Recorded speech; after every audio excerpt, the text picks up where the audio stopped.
বাংলাদেশ থেকে অনেকগুলি মাল আনাইলাম, যেহেতু ইলেকট্রনিক্স নিয়ে মোটামুটি কাজ করতেছি এর জন্য আর কি। তো চলুন দেখি কি কি মাল আনাইছি।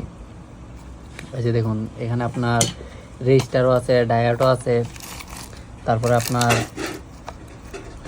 মানে এসি ভোল্টকে কীভাবে ডিসি করে এইগুলো আছে, তারপরে আপনার ট্রানজিস্টর আছে। এই যে দেখুন, বিটি 134, দেখি এইগুলো কী কী আছে।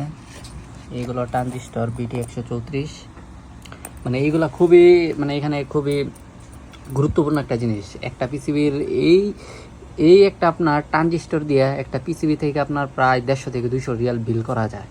মানে এটার কাজটা হলো, যদি ওয়াশিং মেশিনের আউটলেট বাল্ব যদি আপনার একদম ডাইরেক্ট হয়ে যায়, তখন আর কি এটা দিয়ে কাজটা করা হয়। এখানে কিছু আছে। তারপর একটা মিটার আনাইলাম, মাল্টিমিটার, যেটা দিয়ে সব কিছুই চেক দেওয়া যাবে। এই আর কি, একটা সুমো আনাইলাম।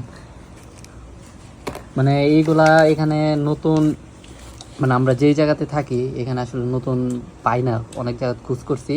মানে অনলাইনে আবার অর্ডার দিলে কিছু আসে, তো চিন্তা করলাম যেহেতু বাংলাদেশ থেকে এক বড় ভাই আসবে, তো তারই দিয়ে কিনাইয়া মানে এই জিনিসগুলা আনাইলাম আর কি। এইগুলা যারা ইলেকট্রনিক্স নিয়ে কাজ করেন হয়তোবা তারা মানে এইগুলোর পূর্ণাঙ্গ নামগুলো জানেন, কিন্তু আমরা তো মনে করেন যে ভিডিও দেখে দেখা বা এইজন থেকে ওইজন থেকে দেখে দেখে মোটামুটি কিছু মানে সাধারণ জ্ঞান নিতেছি আর কি। তো সকালে ভালো থাকবেন, সুস্থ থাকবেন। এই হলো একটা টেকনিশিয়ানের, মানে দেশ থেকে আসলে কি কি আনাবে, এই হলো একটা টেকনিশিয়ানের চিন্তা ভাবনা আর কি।